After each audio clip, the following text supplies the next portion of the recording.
I'm Raman Raj Shergill. Welcome back to my channel. आज मैं आया हूँ the subtitle art of not giving a fuck book के साथ, जिसमें हम बात करेंगे मार्क मैसन की, जो अमेरिकन ऑथर है, जो बहुत ही फेमस ब्लॉगर है, जिनके पास काफी फॉलोअर्स हैं। उनकी सोशल मीडिया अकाउंट पर 2008 में वो रिलेशनशिप एडवाइस पर ब्लॉगिंग भी करते थे। उन्होंने the subtitle art of not giving a fuck book को 2016 में लिखा है, जिसमें वो बताना चाह रहे हैं कि दुनिया की सोच से बचना नहीं, अब आपको आगे भी बढ़ जाना चाहिए। जिसमें वो काफी सारी एडवाइजेज आपको बताते हैं। ये बुक आपको मोर सिलेक्टिव एंड कंट्रोल बनाती है। इस बुक की समरी को काफी लोग बनाने में इसलिए फेल हो जाते हैं फ्रेंड्स, क्योंकि ये बुक ऑडियो बुक से ज्यादा पढ़ने में अच्छी है। इस बुक में कुछ क्योर्स एंड लेसन ऐसे हैं जो आप रीड करके ही बेटर समझ सकते हैं, बिकॉज ऑथर मार्क मैनसन ने इस बुक में एक एटीट्यूड शो करा है, that is the subtitle art of not fuck. So चलिए let's begin. Lesson 1, when positive approach doesn't work. Author कहते हैं, जब हम अपने कहा जाने वाले लोगों को या जब भी हम अपने नॉन्स लोगों को काफ़ी ज़्यादा महत्व देते हैं, तो हम एक चीज़ को समझते हैं कि हर टाइम हम पॉजिटिव नहीं रह सकते। कहा जाता है कि पॉजिटिव सोचो, तब हम मोस्टली उन्हीं चीज़ों के बारे में सोचते हैं जो हमारे पास है ही नहीं। फॉर एग्जाम्पल, आप अपनी लाइफ अच्छी करने के लिए हेल्थी रहना और पैसा कमाने के बारे में तो सोचते ही हैं, मैं भी सोचता हूँ, पर हम ये रियलाइज़ नहीं करते कि अभी भी हमारे पास मनी है, अभी भी हम हेल्थी हैं, क्योंकि हमें लगता है कि अब हमारे पास ये सब इनफ नहीं है। पॉजिटिव थिंकिंग से मार्क्स का ये कहना है कि हर टाइम ज़रूरी नहीं कि हमें हर चीज़ से फ़र्क पड़े, हमें सिर्फ उन्हीं चीज़ों की कमी महसूस होनी चाहिए जो एक्चुअल में हमें परेशान रखती है, और उन्हीं चीज़ों को लिख दो बस। टोटली मार्क्स आपको ये समझाते हैं कि दुनिया की सुनना आप बंद करो भाई, बस जिससे आपको फ़र्क पड़ता है, जिससे आपकी लाइफ का डायरेक्ट रिलेशन है, उसी को अपनी टाइम एंड एनर्जी दो। Become more selective. आपको वो रिश्ते निभाने की ज़रूरत नहीं है जो कंडीशन पे वर्क कर रहे हैं। आपको पॉजिटिव अप्रोच नहीं रखनी है जिसमें सिंपली नो कह के आप आगे बढ़ सकते हैं। सो ऑथर आपको यहाँ पे एडवाइस करते हैं, happiness is a problem. Wow, what a tricky question. Happiness is a problem because we need psychology pain for success. इस बात को जानते हैं। ऑथर कहते हैं, जब आपकी सेल्फ रिस्पेक्ट हर्ट होती है किसी कमी की वजह से, तब आपको उस चीज़ को अचीव करने के लिए जो एफर्ट लगाते हैं आप उसके लिए, एक्चुअल में वो साइकोलॉजी पेन होता है। आपकी हेल्प करता है वो एक्चुअल में उस चीज़ को स्टार्ट करने के लिए, क्योंकि यहाँ पर आपका वाई परफॉर्म करता है। एंड साइकोलॉजी पेन आपको रिजेक्ट करता है आपकी रियल एंड कंटिन्यू हैप्पीनेस को प्रोवाइड करने के लिए। इसलिए ऑथर कहते हैं, rejection equals to not occurring same mistakes in life. So readers, मैं यहाँ आपको गोल्डन रूल बताना चाहता हूँ कि आप जितना चीज़ों को इंपॉर्टेंट समझते हैं, एक्चुअल में उतनी वो होती नहीं है। तो चलिए बढ़ते अब लेसन नंबर 2 की तरफ, that is the feedback loop from hello. जब आपको कोई चीज़ एक्साइटमेंट नहीं प्रोवाइड करती है, तब आप देखते हैं सोशल मीडिया पर that he is stronger than me, then he is hotter than me, then he is richer than me. तब ऐसे में आपने सामने एक कॉन्सेप्ट को इंट्रोड्यूस करते हैं जिसे ऑथर लूप फ्रॉम हेल कहते हैं। इस प्रोसेस में आपको अपने ग्रैंडपा के दिन के बारे में सोचना है, जो सिर्फ आपसे अपनी बातें करते हैं, and you feel real happiness over there. Author कहते हैं कि इमोशंस आर ओवररेटेड, और ये है भी। हम इमोशंस को समटाइम ओवररेटेड रखते हैं जस्ट टू गेट अटेंशन। सो यहाँ पे आपको ये बात दोहरानी चाहिए, the subtitle art of not fuck. You fuck that things. इसलिए आपके इमोशन कितने बड़े हैं या छोटे, ये आप डिसाइड करें। ऑथर से उनकी फ्रेंड कहती है, अगर ऐसा है तो what about my dream body, what about my goals.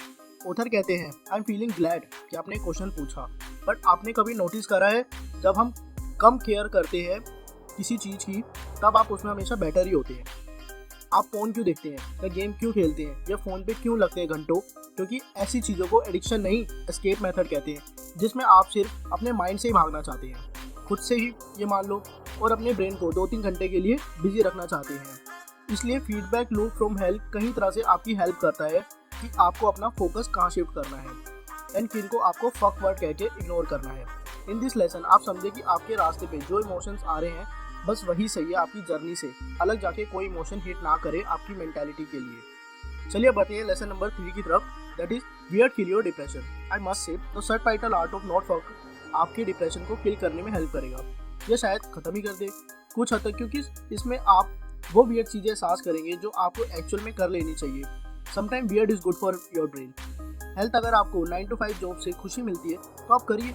Sometime 9 to 5 job बहुत अच्छी जॉब होती है, आप बिजी रहते हैं उसमें, आप काफ़ी सारी चीज़ों को मेंटेन करके रखते हैं और आप अपने पैशन को भी फॉलो करते हैं। सो डजंट मीन कि कोई बिजनेसमैन आपको ज्ञान दे जाए, भाई क्या कर रहा है भाई तू, 9 to 5 जॉब पेल रहा है। So this is all fake friends. So यहाँ पे आप समझिए, वो एक फेक की वजह से आपका बिगेस्ट रीजन डिप्रेशन का बनता जाता है। Art of not giving fuck book आपको कहता है बॉडी बनाना, अगर आपको सही में अच्छा नहीं लगता तो मत बनाइए। अगर आपके ग्रेड A+ नहीं आया है तो जिनका आ गया उन्होंने क्या खास कर लिया है। अगर आप उन्हें अहमियत देते हैं तो हाँ, सच में अब उनका A+ ग्रेड आया है। फ्रेंड्स पैसा बहुत है, पर अगर उसकी तुलना करी जाए तो हमेशा कम ही रहता है। हर चीज़ कम लगती है जब उसका कंपैरिजन करा जाता है, और वो कंपैरिजन हम खुद करते हैं। इसलिए the sub title of not giving a fuck attitude आपके अंदर होगा, तब आप कभी भी डिप्रेस फील नहीं करते। तो चलिए अब बढ़ते हैं लेसन नंबर 4 की तरफ, that is the life of suffering. Wow, mark एक ही चीज पर जोर डालते हैं यहाँ पर इस बुक में कि पॉजिटिव अप्रोच ढूंढते टाइम आप नेगेटिव अप्रोच इनवाइट करते हैं अपनी लाइफ में, जो लेसन 1 क्लियर करता है आपको। फॉर एग्जांपल, जब आप किसी वुमेन को इग्नोर करते हैं तब आप लाइफ में पॉजिटिव चीजें होना शुरू हो जाती हैं, and the life of suffering lesson को आप पार्ट बना लेते हैं अपनी डेली लाइफ का। तो आप आज जहाँ भी उसका एक स्टेप ऊपर बढ़ जाएंगे, तो सफरिंग सबकी लाइफ में होती है, पर जब आप उस स्टेप में आगे बढ़ते हैं तब आप इन चीज़ों को टाटा बाय बाय कहते हैं। तो हमेशा अपनी लाइफ के उस एक स्टेप को आगे फॉरवर्ड रखें, ताकि लाइफ ऑफ सफरिंग तो सबकी लाइफ में है, पर आप उस एक स्टेप की तरफ अपने आप का कॉन्सेंट्रेट रखें। यहाँ पर ऑथर एक क्योर्स कहते हैं, who you are is defined by what you are willing to struggle for. सही बात है, आज हम जिन चीज़ों के लिए स्ट्रगल कर रहे हैं हम उन्हीं के लिए डिफाइन करे जाते हैं, हम उन्हीं के लिए जाने जाते हैं।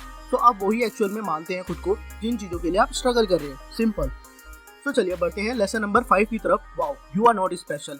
कहा जाता है कि सेल्फ स्टीम की कोई चीज़ नहीं है, ये लोगों ने अपनी लाइफ के अकॉर्डिंग इसको डिज़ाइन करा है, या कहें तो इसको एनकाउंटर करा है, क्योंकि कोई भी चीज़ असलियत में पर्सनल प्रॉब्लम नहीं है, because no such thing as personal problem. आज हम लोग इसलिए बुक रीड करते हैं ताकि पहले के लोगों ने जो गलतियाँ करी हैं उसे हम रिपीट ना ही करें। ऐसी कोई भी प्रॉब्लम नहीं है फ्रेंड्स जो पहले के लोगों की लाइफ में नहीं रही हो, इसलिए you are not special. Focus करें सिर्फ उन्हीं चीज़ों पर जिन्हें आप कंट्रोल कर सकते हैं। Focus only on that things you can control. सही बात है, ऑथर से ऑनेस्टी आपके 100% कंट्रोल में है। Honesty is 100% in your control, so safe. इसलिए जिन पे आपका फोकस जाता है उन्हें लिखिए, कहीं पे अच्छे से फोकस करो उन पे, और आपको शौक लगेगा। But leaders have always well defined goal, और जब फिर वो गोल को डिस्कस करते हैं तो आप कहते हैं वाओ, बड़ा कम्युनिकेशन स्किल्स। वो बस उनके क्लियर थॉट्स हैं, तो कितनी अच्छी है या, but seriously don't give a fuck to them also. यही आपको सीखना है आज, you are not also special. Maturity is what happen when one learns to only give a fuck about what's truly fuck worthy. In this book there is so many funny words friends जो आपको read करने चाहिए। मैं इस book की summary को बहुत time लगा के डिलीवर करने में फेल भी हुआ, बट मैंने इसको दोबारा बनाने की कोशिश करी, बिकॉज मैं इसको एक्चुअल में सिर्फ यही बताना चाहता था कि ये बुक एक तरह का एक एटीट्यूड आप में डेवलप करती है, जो आपको क्योर्स पढ़ के समझ में आएगा या बुक पर टाइम देकर आएगा।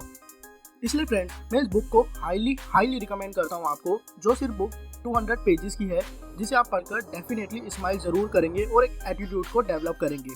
सो friends, thank you once again. आपने वीडियो को एंड तक देखा, तो अपने दोस्तों के साथ भी जरूर शेयर करें जिन्हें बुक को पढ़ना चाहिए। इस बुक में मैं काफ़ी सारे लेसन भी बता सकता था, बट वो लेसन आपको पता है। So thank you friends once again, आपने इस वीडियो को देखा, और आप उन लोगों के साथ शेयर करें जिन्हें एक एटीट्यूड डेवलप करने की बहुत ज़्यादा ज़रूरत है, वो इस बुक को पढ़ें।